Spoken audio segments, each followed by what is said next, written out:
Bismillahirrahmanirrahim. Assalamualaikum warahmatullahi wabarakatuh.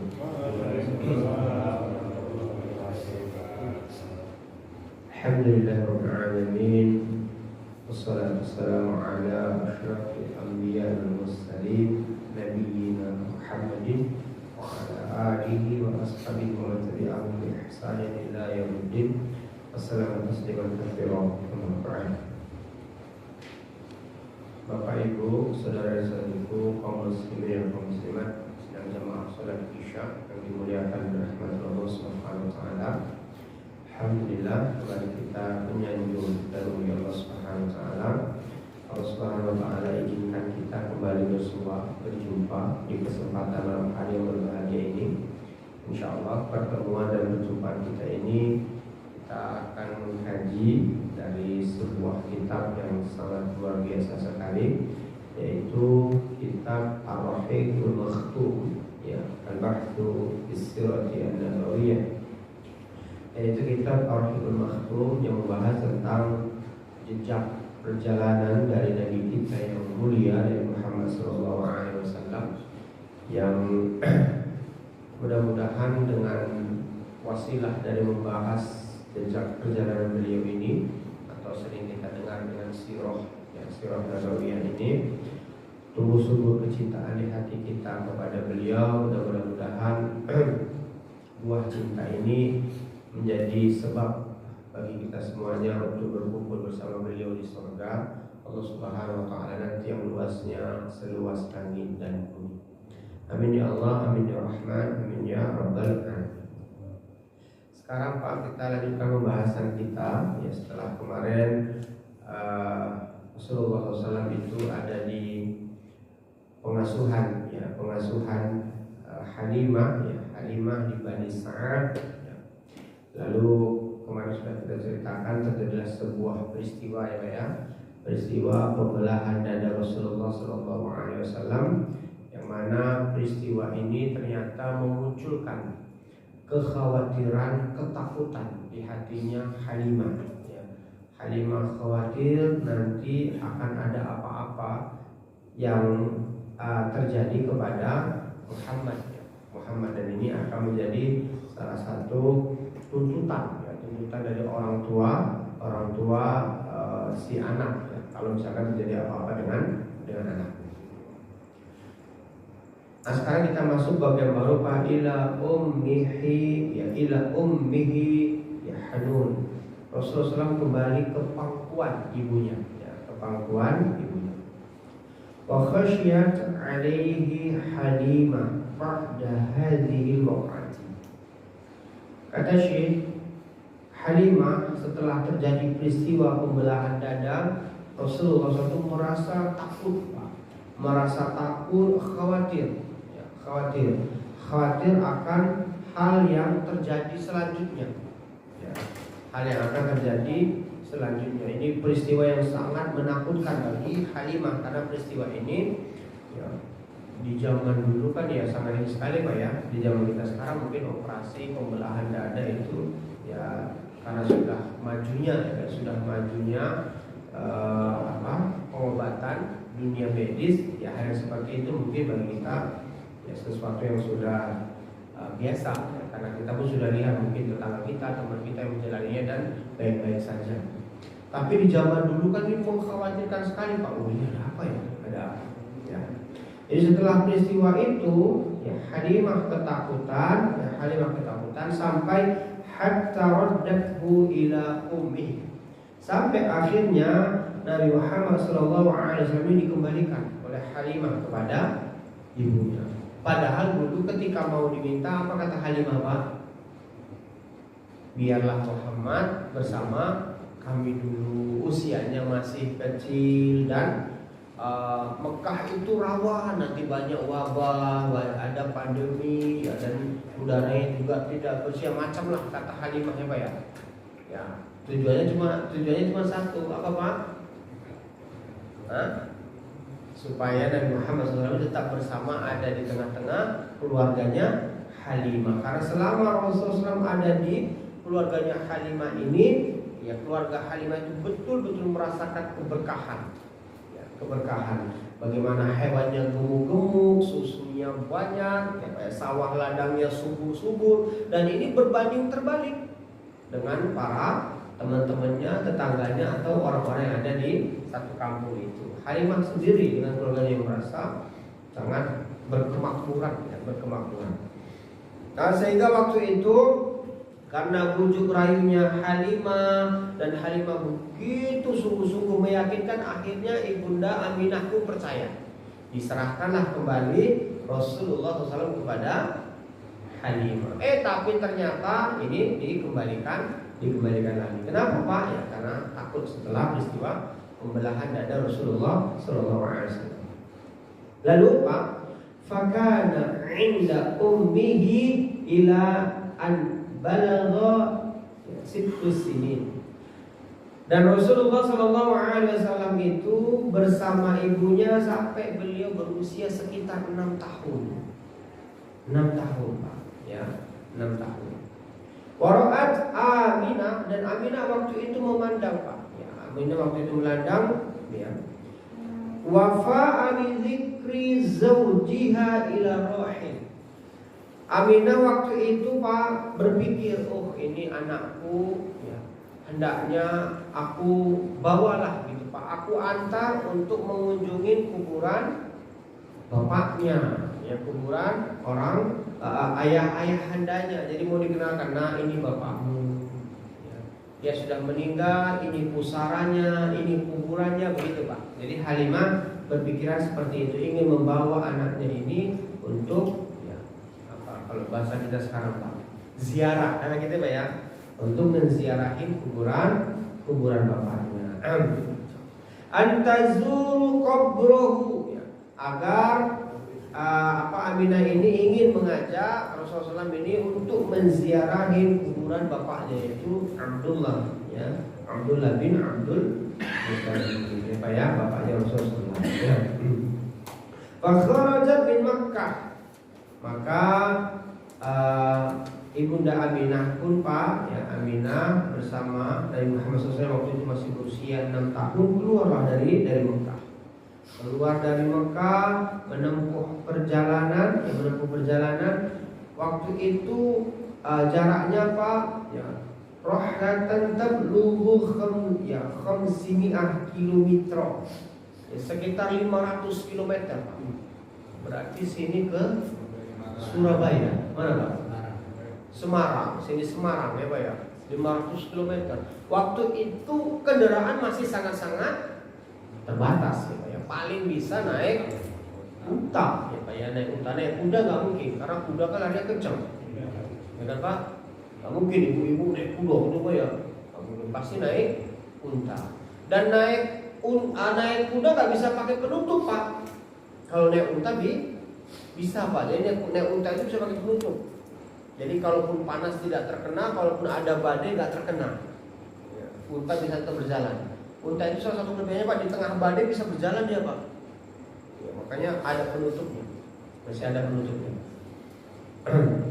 Nah itu Pak, ini 500 km Pak, seorang ibu bersama anaknya. Wa ma'aha waladuha al-yatim Muhammad sallallahu alaihi wasallam. Waktu itu bersama Ibunda Aminah anaknya yang sudah yatim, yaitu Nabi Muhammad sallallahu alaihi wasallam. Wa khadimatuha, dan ada pula ya seorang pembantu yang waktu itu ikut serta, yaitu pembantunya Ibunda Aminah. Sampai itu Pak namanya Ummu Aiman. Ummu Aiman ini pembantunya Aminah, ya, yang menemani waktu itu. Jadi mereka bertiga, ya, Ibunda Aminah dan Ummu Aiman serta Rasulullah Sallallahu Alaihi Wasallam. Ya, ini Pak. Famakathat syahra, dan mereka pun menginap Pak. Ya apa? Sekitar 1 bulan. Ya, 1 bulan mereka ada di waktu itu ada di Mekah, di Madinah, ya di Madinah, karena Abdullah itu meninggalnya di Madinah. Meninggalnya di Madinah, yaitu baina mahiya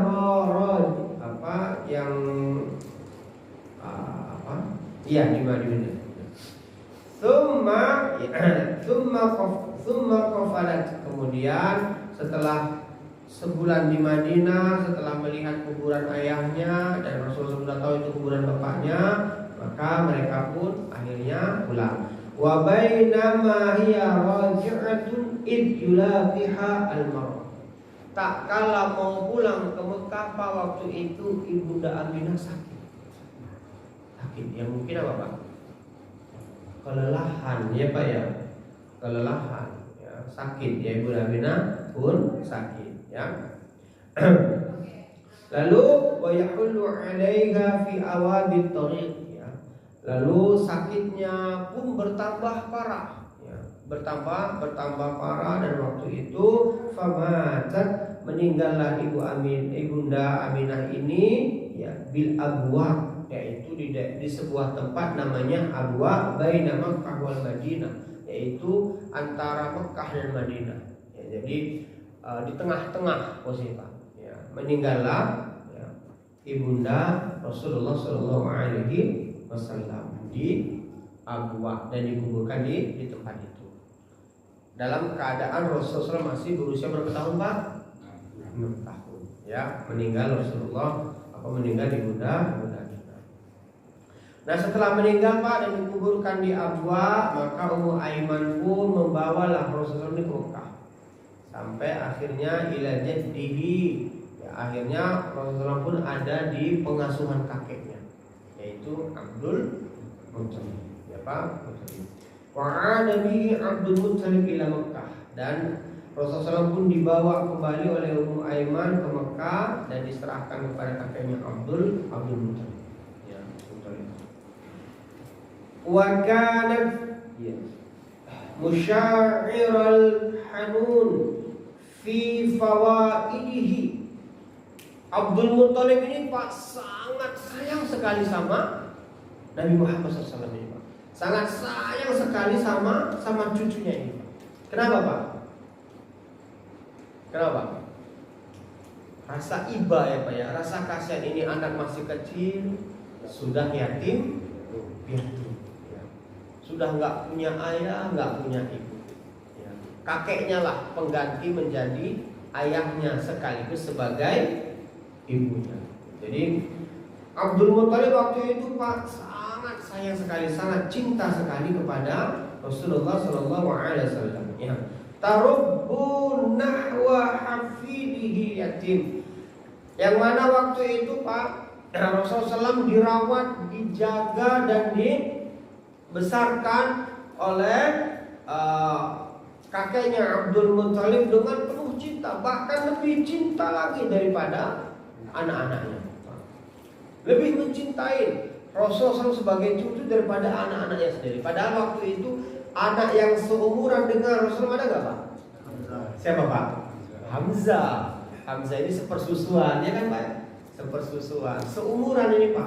Ya, bareng menyusunya juga dengan ya, Ibunda Halimah ya, Sa'diyah ya, bareng. Tapi perhatian Abdul Muttalib jauh lebih besar kepada cucunya ini. Ya, kenapa? Karena ini cucu sudah kasihan Pak. Alladhi usibu bimasaibil jadid, yang mana anak cucunya ini ditimpa dengan musibah yang tak henti-henti ya Pak ya. Belumlah hilang rasa rindunya ya, bersama ayahnya, sudah pulang, meninggal pula ibu yang tercinta, padahal belum lama bersama ibunya ya Pak ya, belum lama bersama ibunya. Jadi Abdul Muttalib sangat sayang sekali kepada kakeknya ini kepada anak cucunya. Qala Ibnu Hisham berkata, kana yud'u li Abdul Muttalib firashun fi dhillil Ka'bah. Kata Ibnu Hisham Pak, di Ka'bah itu ada sebuah dipan. Apa kalau kita sekarang Pak? Ya tempat nongkrong, tempat duduk gitu Pak ya. Yang mana dipan ini ya adalah tempat kehormatan buat Abdul Muttalib. Abdul Muttalib itu kan apa Pak istilahnya, tokoh gitu ya. Tokoh yang dimuliakan, dihormati oleh orang-orang Quraisy. Karena Abdul Muttalib terkenal akan kebijaksanaannya dan terkenal pula akan keberaniannya Pak. Ya. Jadi ada tempat khusus yang tempat ini tidak ada yang menduduki kecuali Abdul Muthalib seorang. Ya. Jangankan orang lain, anaknya sendiri nggak berani duduk di situ, Pak. Karena ini tempat khusus buat bapaknya. Ini menunjukkan Abdul Muthalib itu orang yang sangat berwibawa, Pak. Sangat berwibawa. Ya. Jadi nggak ada orang yang berani duduk di tempat ini. Ya. Nggak ada. Nah, di dekat Ka'bah itu Pak ada sebuah tempat yang kalau kita sekarang tempat dulu ya, dipan lah gitu Pak ya. Fakana banuhu yajlisuna haula firashihi. Yang mana waktu itu Pak anak-anaknya Abdul Muthalib itu duduk di sekitar dipan tadi, kursi tadi. Ya enggak ada yang berani duduk di tempat yang khusus ini. Ya karena ini tempat khusus untuk Abdul Muthalib. Ya, Abdul Muthalib.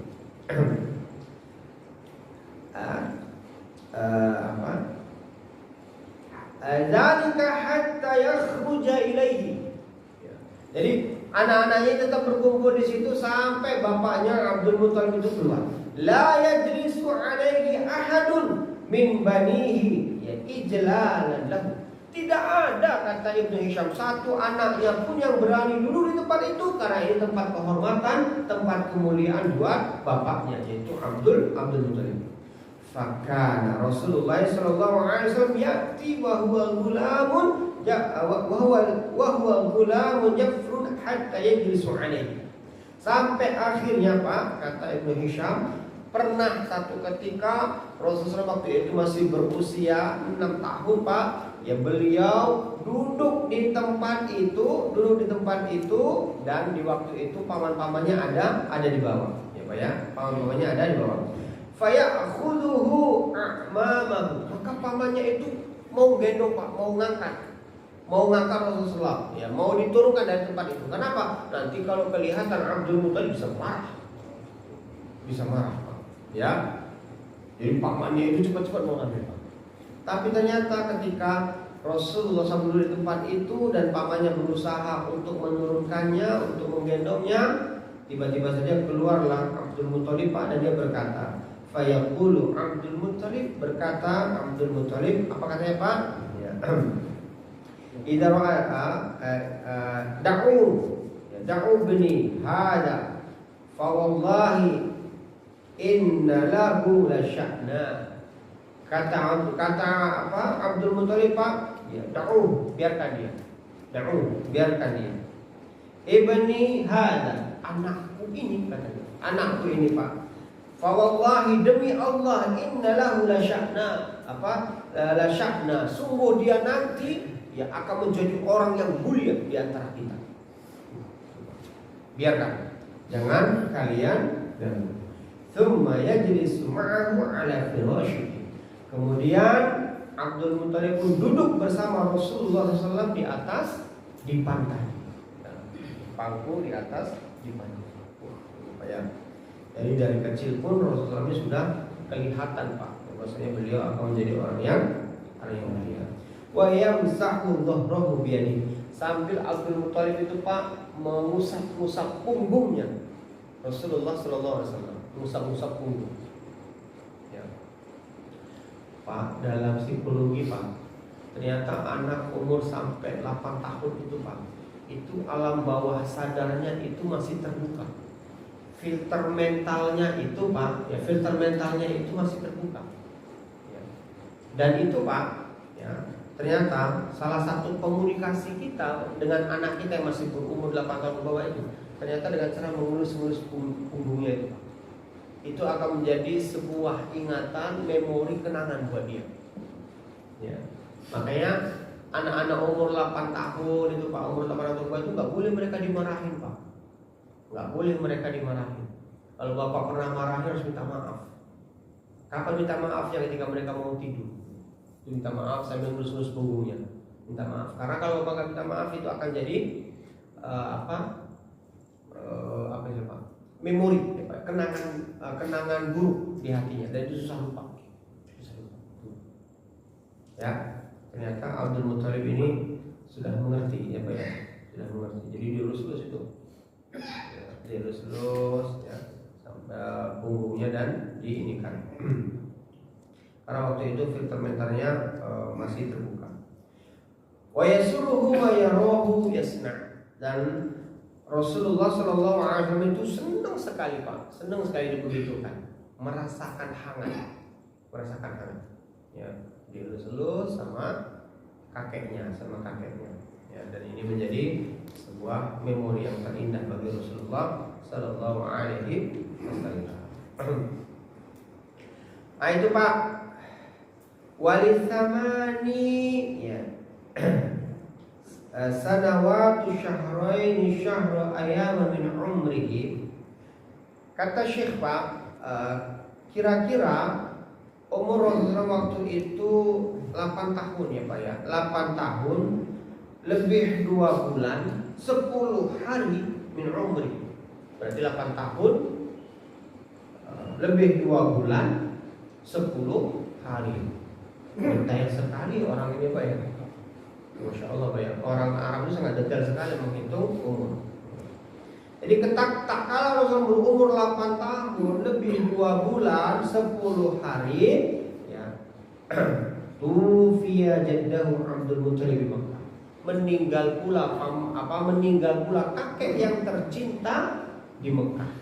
Berarti Rasulullah SAW itu Pak di bawah pengasuh kakeknya berapa tahun Pak?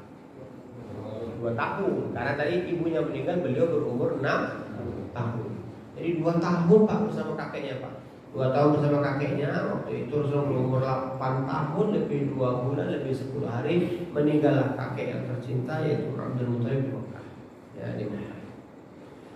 Wara'a qibala wafatihi ayyahdiya bikafalati hafidihi ila ammihi Abu Talib syaqiqan abihi.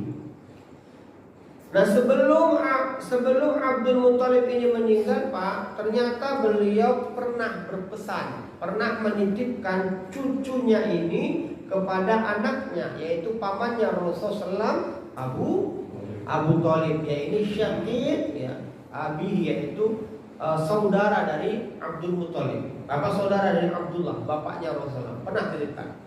Kata Abdul Muttalib, Pak, wahai anakku ya, Abu Talib, aku titipkan cucuku ini sebelum meninggal Pak. Jadi pernah berwasiat ya. Padahal Pak, di antara anak-anak Abdul Muttalib Pak, Abu Talib ini yang paling miskin Pak. Dan anaknya banyak. Miskin anaknya banyak. Tapi dititipkan oleh kakeknya kepada Abu Talib. Kenapa Pak? Kenapa? Kata ulama kita, karena Abu Talib ini Pak, Abu Talib ini ya terkenal sebagai seorang ayah yang baik, yang perhatian sama anaknya Pak. Beliau miskin Pak, anaknya banyak tapi semuanya semuanya terkasih sayangin Pak. Orang tua itu Pak, sebagai orang tua itu bukan karena dia bapak, bukan hanya karena dia ibu. Enggak. Orang tua itu punya 2 kemampuan dasar Pak. Bapak, saya, ya, ibu-ibu semuanya. Kita sebagai orang tua harus punya 2 kemampuan dasar. Yang pertama apa Pak? Yang pertama kemampuan meregulasi emosi. Bagaimana kita mampu menahan, mengendalikan emosi kita. Karena anak kita itu macam polanya Pak. Ya Pak ya. Enggak semuanya polanya itu mengukirkan senyum di bibir kita. Banyak pola anak kita itu yang malah menimbulkan kemarahan di hati. Betul nggak Pak? Kalau enggak Bapak luar biasa Pak. Bapak hebat gitu ya. Iya Pak. Itu Pak. Jadi yang pertama orang harus punya modal, yaitu mampu meregulasi emosinya, mampu menahan, mengendalikan. Kenapa Pak? Karena terkadang kitalah yang menjerumuskan anak kita itu Pak ke lembah kecelakaan. Kita terkadang Pak yang membukakan kepada anak kita itu Pak kedurhakaan. Percaya nggak Pak? Percaya nggak Pak? Anak itu kalau melawan kan durhaka, ya Pak ya. Kalau durhaka berarti sebetulnya anak kita itu sedang menyiapkan kesengsaraan buat dirinya. Kenapa Pak? Karena ridho Allah itu tergantung kepada ridho orang tua. Kemurkaan Allah itu terletak pada kemurkaan Orang tua, kalau ada orang tua itu Pak murka, duka, sedih hatinya Pak, karena ulah anaknya, ya, ini berarti anak sudah menyiapkan kesengsaraannya. Karena apa Pak? Tertahan ridho Allah itu untuknya Pak. Tertahan. Kenapa? Karena kemurkaan orang tua. Dan terkadang kita lah sebagai orang yang membukakan pintu kedurhakaan itu buat anak kita. Dengan cara apa Pak? Tak pandainya kita meregulasi emosi kita. Ya Pak ya. Cepat kita marah, cepat kita sepaneng. Karena kita marah sepaneng ngelawan anak kita, ya Pak ya. Apalagi anak sekarang Pak, post generasi post Gen Z, generasi Alpha Pak. Generasi yang lahir sudah melek teknologi. Generasi yang lahir ketika semuanya sudah terpampang di hadapan berbagai macam informasi. Generasi yang sambil makan pun mereka bisa sambil nonton HP Pak. Bisa mereka membedakan mana cabai mana ayam Pak. Ya kan Pak? Iya, ini mata dengan HP Pak. Tapi bisa mereka bedakan ini nasi, ini sayur, ini ayam. Masuk semua itu Pak. Masuk semuanya itu Pak. Ya Pak ya. Kalau kita hati-hati kita Pak ya. Generasi yang mampu memilih apa Pak? Memilih tulang dan duri dalam mulutnya Pak. Keluar tulang itu Pak. Kita harus kupas dulu kan Pak. Ambil dagingnya kita tinggalkan tulangnya. Dia enggak Pak. Sambil makan bisa masuk sak tulang-tulangnya, sak duri-durinya Pak. Di mulut lah dia pilih itu Pak. Sampai dia keluar duri, keluar tulang. Sakti ya Pak ya. Iya. Masya Allah Pak. Itu generasi post Z namanya Pak. Gen Z-nya sudah ada Pak. Sekarang malah post Gen Z, generasi Alpha, generasi Alpha. Ini Pak, anak-anak kayak gini Pak, dibilangin tak dilihatnya wajah bapak itu Pak. Nanti gini ya. Iya Pak. Ini generasi kayak gini kalau kita nggak bisa meregulasi emosi Pak, ini kita mau tampar aja tuh Pak. Karena kita dulu didikan kolonial ya. Kita didikan feodal Pak. Takut kita Pak. Bapak kita mau bergetar gitu tuh Pak. Iya. Anak sekarang Pak, begitu ada tamu di situ mereka merengek, ya kan Pak? Minta duit. Pak, salah kasih ya Pak ya. Ada pula tamu Pak. Sampai tamu tadi mau merokok kantonya. Aduh, nah ini jajan Pak ya.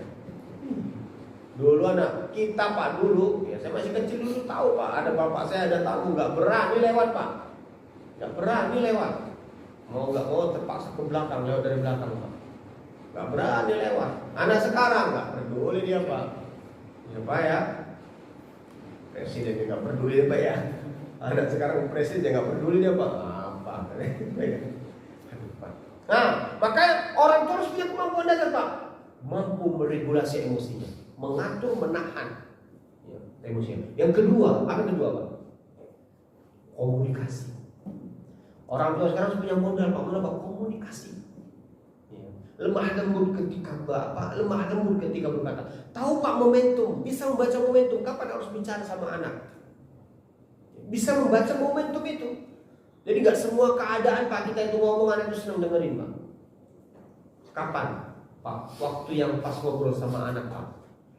Kalau waktu tangannya di HP itu Pak, bapak ngobrol percuma Pak, emosi aja bapak itu Pak. Iya. Sepaneng aja bapak itu Pak. Muka bapak nggak dilihatnya, omongan bapak nggak didengarkannya, nggak diperhatikannya apa yang kita kata, gitu kan Pak.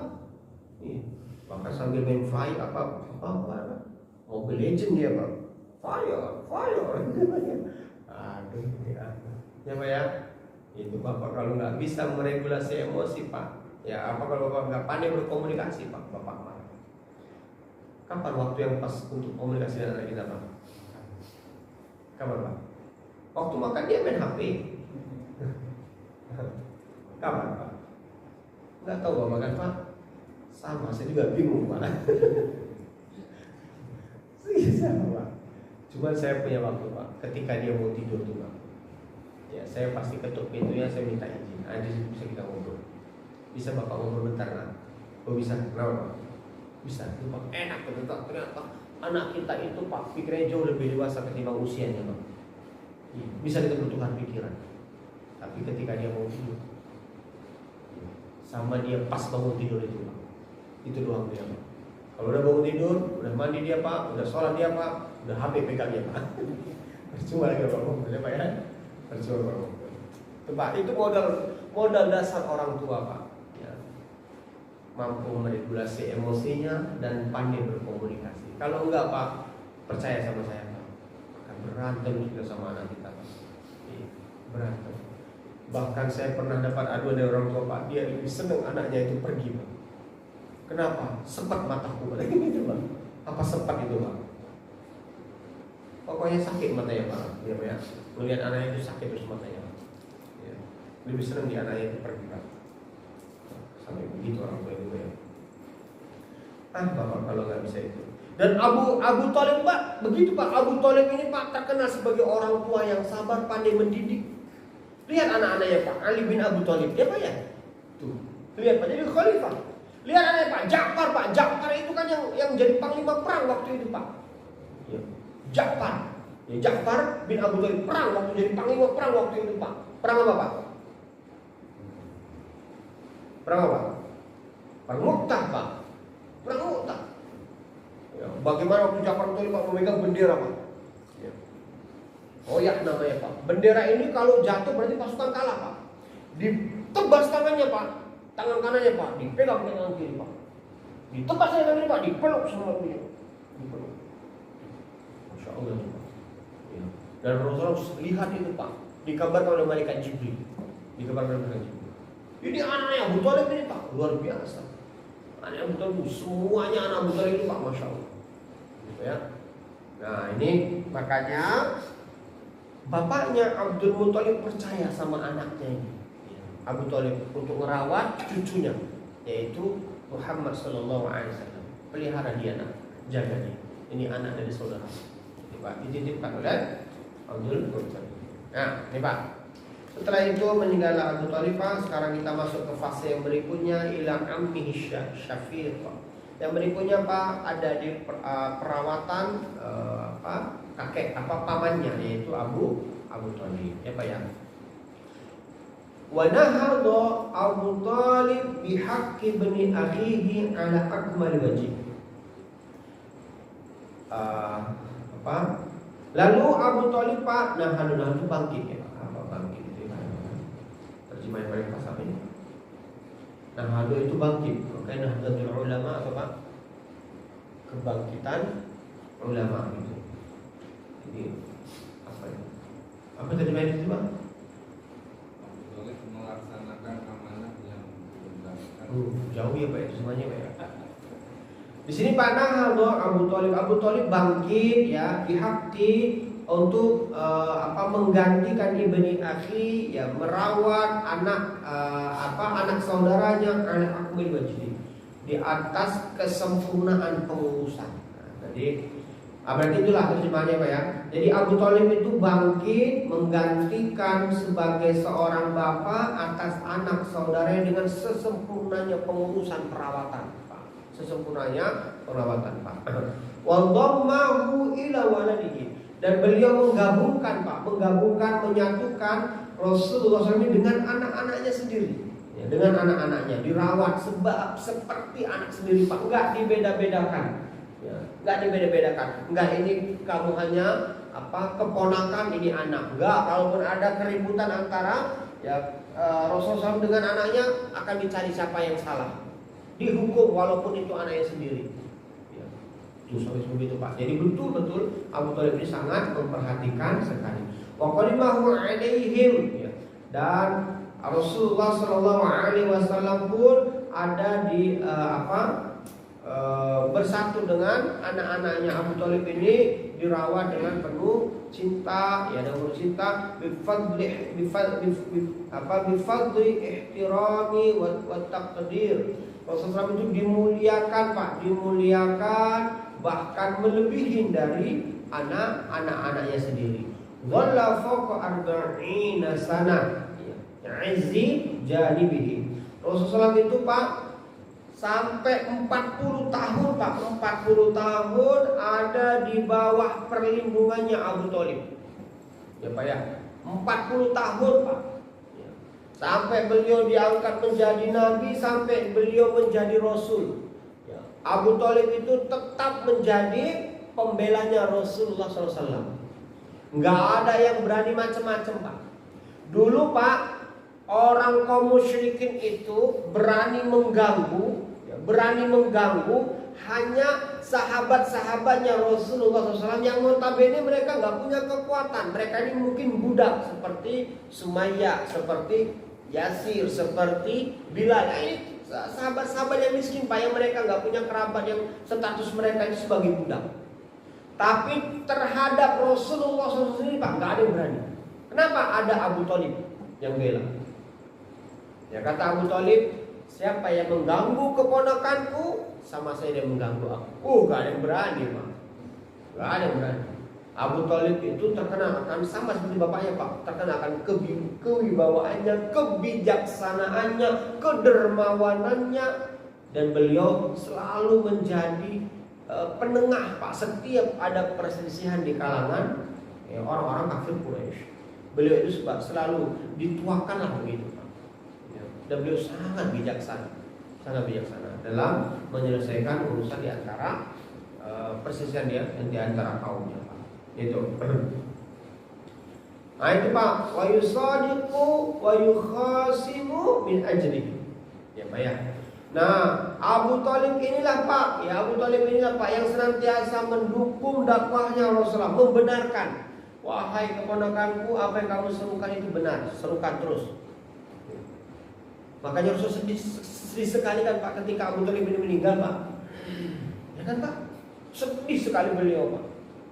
Kenapa? Karena Abu Thalib ini orang yang membela, orang yang mendukung, orang yang senantiasa memberikan support gitu, Pak. Tapi ternyata meninggal di atas kekafiran, Pak. Padahal waktu itu Rasulullah tahu pamannya ini membenarkan, Pak, ini ada orang salah, Pak, ada orang salah. Bapak tahu persis itu sebuah kesalahan. Kira-kira Bapak dukung nggak itu, Pak? Bapak dukung nggak, Pak? Enggak lah.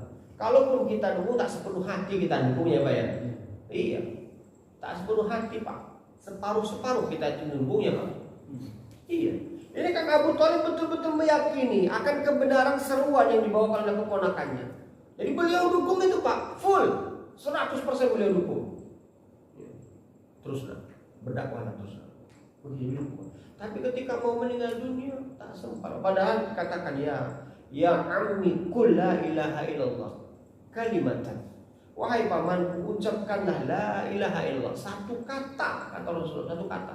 Yang dengan kata ini aku akan berhujjah nanti di hadapan Allah Subhanahu wa taala.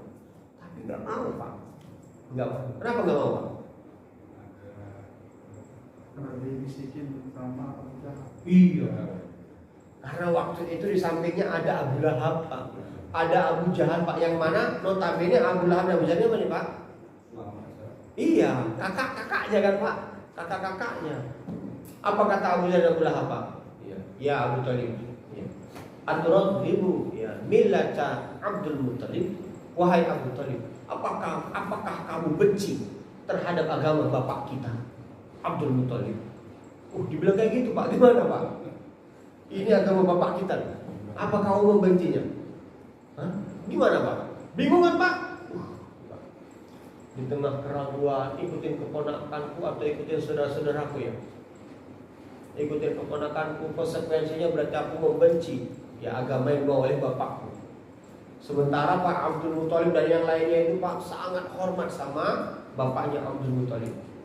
Makanya, Pak, sekarang PR kita, Pak, bagaimana kita menjadikan anak-anak kita, Pak, menghormatin kita ya, dengan penuh cinta. Itu kan yang menjadi faktor Abu Thalib itu, Pak, susah mengucapkan la ilaha illallah. Ya. Kenapa? Karena ini agama bapakku, sangat menghormati bapaknya. Ya. Kalau kita sekarang karuhun gitu, Pak ya. Sangat membela luhur kita gitu, Pak. Padahal salah, ya. Akhirnya meninggal, Pak, dalam keadaan tak beriman. Sedih Rasulullah, berduka beliau. Ya, tak lama pamannya meninggal pula istri yang tercinta, ya kan, Pak? Meninggal. Makanya dihibur oleh Allah, Pak. Apa hiburannya, Pak? Isra Mi'raj, Pak. Isra Mi'raj itu kan hiburan, Pak. untuk menghibur Rasulullah SAW di tengah kedukaan hati. Ya, ditinggal istri yang tercinta yang telah berkorban habis-habisan untuk mendukung dakwahnya, dan ditinggalkan paman yang tersayang yang dari kecil bersama dan dari kecil ya selalu menjaga dan merawat Rasulullah sampai besar menjadi pelindung.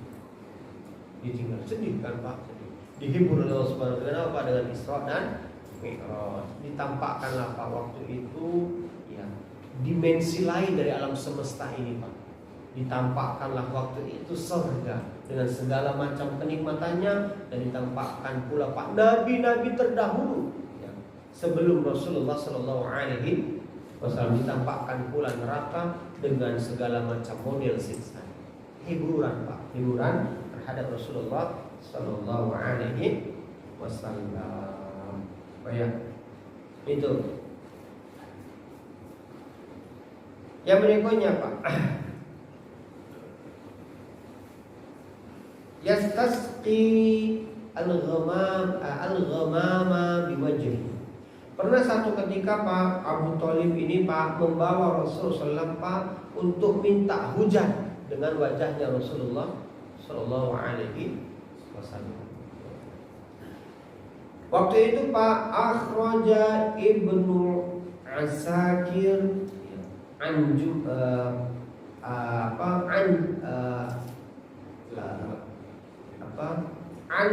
Jahlamati Ibnu Irfatah qala, dikeluarkan oleh Ibnu Asakir Pak dari Jalhamah ya, Ibnu Irfatah, dia berkata qadimat Makkah wa hum fi qahtin.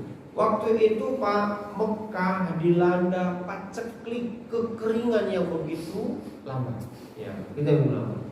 Faqalat Quraisy, sehingga waktu itu orang-orang Quraisy pun berkata, ya Abu Thalib, wahai engkau Abu Thalib. Ya, wahai engkau Abu Thalib. Ya. Aqahtul wadi, sekarang semua lembah-lembah itu sudah kering. Semua lembah-lembah itu sudah kering. Ajdabat al-inan, dan semua rumput-rumput sudah habis Pak, kering, udah kekeringan, kemarau yang sangat panjang, paceklik. Hewan-hewan pun sudah tidak punya makan lagi. Falahima fastasqa, maka berdoalah kita kepada Allah Subhanahu wa taala untuk minta hujan. Jadi istisqa itu Pak, salah minta hujan itu ya, itu sudah dari zaman dahulu kala itu sudah dilakukan Pak. Cuman dulu ritual apa? Ritual yang versinya orang-orang Quraisy waktu itu, orang-orang jahiliyah versinya Pak. Ya. Dan setelah Islam datang, versinya adalah versi Islam. Dengan cara apa? Dengan cara sholat. Kita sholat lalu berdoa meminta kepada Allah Subhanahu wa taala untuk diturunkan hujan. Fakharaja Abu Thalib wa ma'ahu gulamun. Waktu itu Pak Abu Thalib pun keluar dan dia bawa keponakannya. Rasulullah SAW, seorang anak kecil waktu itu Pak. Dia bawa keponakannya. Ya. Wa ka'annahu syamsun. Yang waktu itu Pak Rasulullah SAW keluar wajahnya itu seperti cahaya matahari, cerah, ya, cahaya matahari. Tajilan anhu sabahatun. Ya. Yang waktu itu Pak, ya, yang waktu itu ya, seperti terjadi kemendungan Pak, mendung, ya, terjadi mendung dengan keluarnya Rasulullah SAW tadi. Haula al-ghimah, di sekitaran langit Mekah waktu itu Pak. Fa'aqbala sahabu, maka waktu itu berkumpullah Pak, awan-awan hitam itu pun berkumpul dengan keluarnya Rasulullah. Awan-awan hitam pun min hahuna wa hahuna, dari sebelah sini dan dari sebelah sini datang semuanya Pak, berkumpul. Ya, berkumpul berkeliling mengelilingi pas di tengah-tengah Rasulullah, di atas kepala Rasulullah Sallallahu Alaihi Wasallam. Wa agdaku. Dan tiba-tiba saja waktu itu Pak terjadilah hujan turun dengan begitu derasnya, ya. Wan fajarul wadi, sampai akhirnya hujan ini memenuhi lembah-lembah, dan mengisi semuanya sungai-sungai dan mengalirlah. Wa ila hada asyara Abu Talib hina qala, ya. Yang oleh karena inilah Abu Talib itu pernah bersajak, apa Pak? Bersajak gitu ya, membacakan sajak, ya kemudian karena dengan sajak dia berkata wa abyadu yastaqil ghulama bi wajhi. Ya.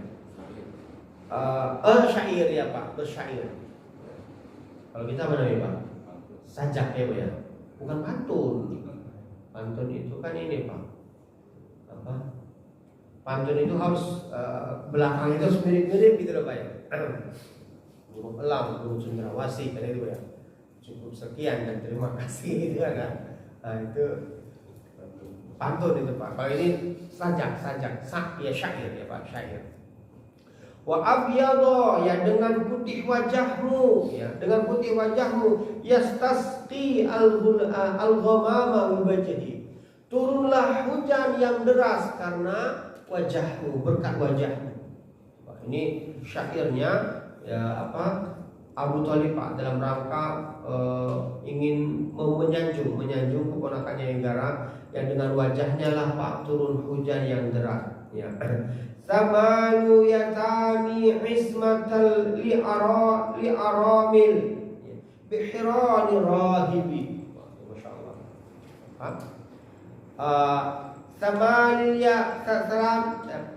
Samanil yatami ismatul li aramil. Dengan wajah putihmu wahai keponakanku, turunlah hujan yang deras memenuhi lelembaan dan mengalirkan air-air dengan ismatul aramil, terjagalah semua ya, berbagai macam kehidupan. Masya Allah ya. Ini menunjukkan Rasulullah SAW itu memang sudah dijadikan akan mendatangkan berkah ya oleh Allah Subhanahu wa taala. Yang berikutnya Pak, sedikit lagi Pak ya, Bahira ar-Rahib. Sekarang Pak, ada seorang rohib pendeta yang namanya Bahira. Bahira ini Pak, ya, ini seorang pendeta, dia seorang pendeta Yahudi. Walamma balagha Rasulullah sallallahu alaihi wasallam ya isnata asyurata sana. Tak kala Rasulullah SAW waktu itu berusia 12 tahun. Berarti sudah 4 tahun ya Pak ya bersama Abu Talib ya Pak ya. Sudah 4 tahun bersama Abu Talib. Waktu itu Pak ya, ila syahraini wa asyrat ayyam. Ada yang berkata lebih 2 bulan 10 hari. Ya, jadi kalau sampai 12 tahun ya Pak ya. Irtahalla bihi Abu Talib ya, tajuran ila Syam. Waktu itu Pak Abu Talib mengajak Rasulullah SAW Pak untuk pergi berdagang ke negeri Syam. Ya, pergi berdagang ke negeri Syam. Ya. Hatta wasala ila ya, Bisra, sampai akhirnya sampai di tempat namanya Bisra. Ya. Bisra atau Busra ini Pak? Bisra ya Pak ya? Busra, oh Busra Pak. Hatta wasala ila Busra, sampai akhirnya sampai ke sebuah tempat namanya Busra, ya. Busra. Wa hiya ma'dudatun minasyam, dan dia ada di dekat daerah Syam, ya, ada daerah Syam. Syam itu Pak, sekarang ini kan terbagi tuh Pak, jadi berapa negara apa itu Pak? Palestina, Syria, Yordan, Lebanon. Ya Pak, Lebanon. Ini sampai daerah Busra. Busra ini Pak belum sampai ke Syam. Apa? Iya, itu Palestina itu Pak, bukan. Ya, Palestina. Dari dulu namanya Palestina, dari dulu Pak. Dari dulu namanya Palestina Pak. Dari zaman dari Busra namanya Palestina Pak. Palestina. Nah ini Pak, sebelum sampai ke Syam ini Pak, berarti entah daerah mana Pak ya, kita nggak tahu Pak. Tapi konsepnya sih Palestina Pak. Karena dari Mekah itu pasti yang dituju pertama kali sampai mana Pak? Palestina. Nah, jadi sebelum sampai ke Palestina Pak, sampai di Busro namanya Pak. Ya, Pak. Busro ya Pak ya. Busro. Nah, waktu itu Pak, di tempat itu fakanat fi dzalikal waktu ya qasbalil bilad al-arabiyyah law kana tahta hukma Ruman. Waktu itu Pak, Syam ini di bawah penguasaan dari kerajaan Romawi. Jadi ada di bawah kendali Romawi, ya, Romawi yaitu kerajaan Nasrani gitu, kerajaan Nasrani. Ya. Wa fi hadzal balad, dan di Busra ini Pak ada rohib Arafa bi Bahiro. Ada rohib yang dikenal dengan namanya Bahiro. Ya, ini Bahiro ini seorang rahib Pak yang dia ahli, ya dia ahli, dia hafal kitab Taurat, Zabur dan Injil. Waktu itu dia lihat Rasulullah SAW ya. Bisifatihi, dia tahu bahwasannya Rasulullah SAW ini akan menjadi nabi. Dia tahu dari sifat-sifatnya Pak. Faqala wa huwa akhidun biadi. Waktu itu Pak dia ngomong, dia ambil tangannya Abu Thalib Pak. Nanti mau ngapain Pak ngomongnya Pak? Mau pelan-pelan ya Pak ya. Mau bisik-bisik karena dia ambil tangan Pak. Dia ambil tangannya. Ngomong dia Pak. Apa katanya Pak? Kata Bahiro, hada sayyidul alamin. Ini anak ini akan menjadi pemimpin alam semesta ini. Pelan-pelan dia Pak. Siapa kita juga pelan-pelan ya. Ini anak ini kata Bahiro Pak akan menjadi pemimpin alam ini. Pemimpin alam ini. Ya. Hada yab'atsullah ta'ala rahmatan lil alamin. Dia ini kata Bahiro akan diutus oleh Allah Subhanahu wa taala untuk menyebarkan rahmat di alam semesta ini. Nih. Lalu Pak, faqala Abu Thalib, berkata Abu Thalib, "Wa ma 'alimaka bidzalik?" Dari mana kamu tahu? Dari mana kamu tahu? Dari mana kamu tahu hal yang demikian itu? Faqala, berkata Bahiro Pak, "Annakum hina ashraftum min aqibati lam yabqa nahrun wala syajarun illa wa khara sajidan." Kata Bahiro Pak, pertama kali kalian datang ke sini, aku lihat katanya, aku lihat dari kejauhan tidak ada ya dedaunan, pepohonan, awan, kecuali semuanya melindungi dia, menaungi dia Pak, supaya gak apa Pak? Gak kepanasan tuh Pak. Kalau pas gak ada pohon, awan yang naungin Pak. Gak ada apa, pas ada pohon maka pepohonan yang menaungin Pak. Sebegitu Pak ya. Dinaungin semuanya, dan semuanya dalam keadaan, aku lihat kata Bahiro, dedaunan, pohon-pohon semuanya sujud Pak. Sujud semuanya Pak. Sujud ya. Ketika Rasulullah lewat, sujud semuanya Pak. Sujud.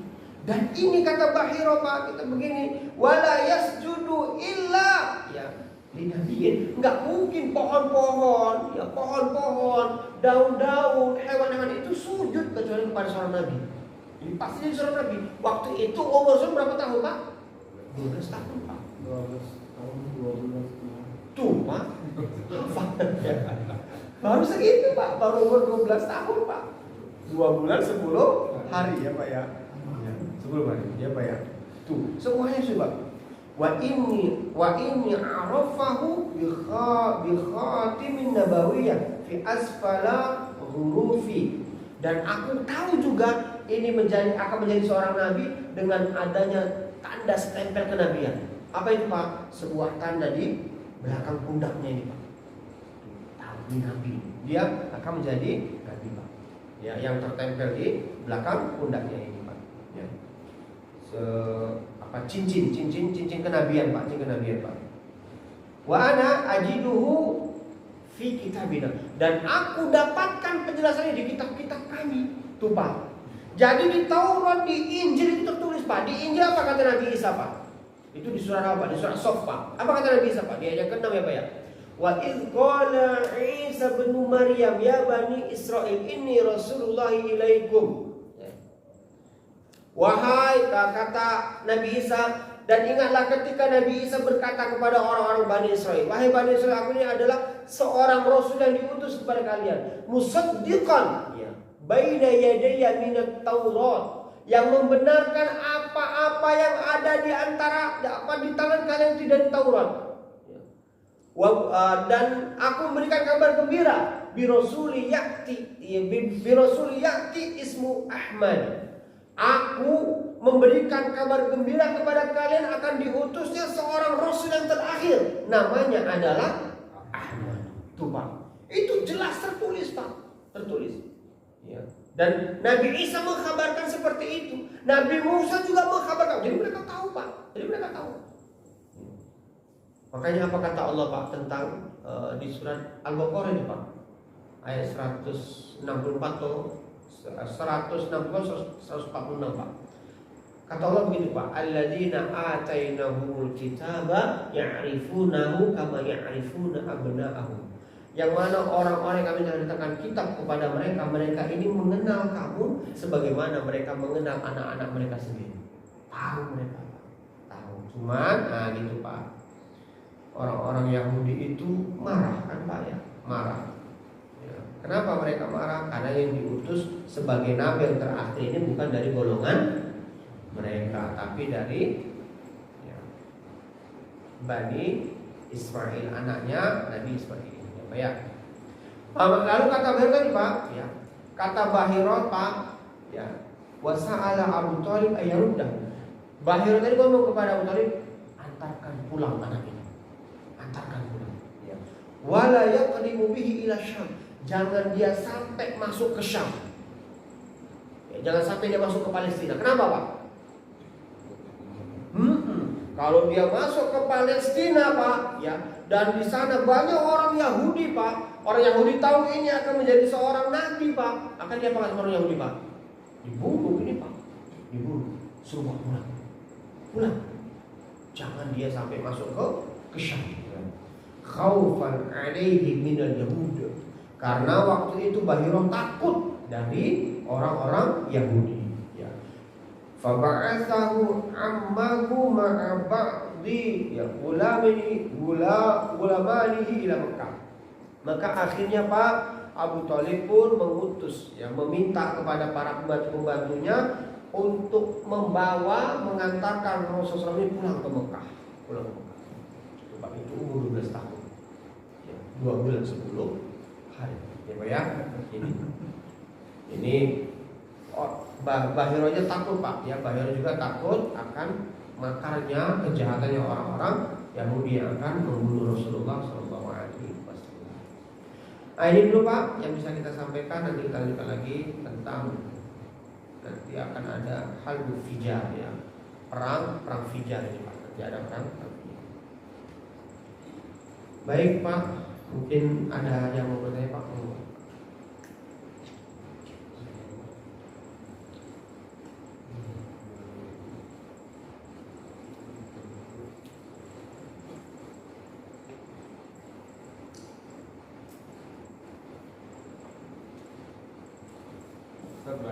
Bahirah itu pendeta Yahudi. Pendeta Yahudi Pak. Dia pendeta Yahudi. Pendeta yang tahu kitab Taurat, Zabur, Injil. Sama. Nanti ketika beliau jadi nabi kan beliau ketemu sama pendeta juga Pak. Pamannya Khadijah, siapa namanya Pak? Siapa? Waraqah ibnu Naufal. Ya Pak ya, Waraqah ibnu Naufal. Dia kan sudah pendeta juga Pak. Yang sudah buta kan Pak ya? Buta. Ini pamannya Khadijah. Nanti dia juga yang ngomong ini akan menjadi seorang, tidaklah yang datang kepada beliau kecuali dia namus dari malaikat Jibril. Sebagaimana dulu dia pernah datang juga kepada Nabi Musa, Nabi Isa pernah juga datang dulu kepada Ibunda Maryam. Itu Waraqah ibnu Naufal Pak, pendeta juga itu. Ya, dia hafal Taurat, Injil dan kitab Zabur, dan dia menerjemahkan Pak. Ya, jadi Waraqah ibnu Naufal itu menerjemahkan kitab Injil Zabur itu ke dalam bahasa Arab. Dia tulis ulang ke dalam bahasa Arab. Padahal aslinya kan bahasa Ibrani. Jadi dia tulis ulang ke dalam bahasa Arab. Itu Waraqah. Baik, cukup ya kalau ada pertanyaan. Wassalamualaikum warahmatullahi wabarakatuh. Subhanaka Allahumma wa bihamdika, asyhadu an la ilaha illa anta, astaghfiruka wa atubu ilaik.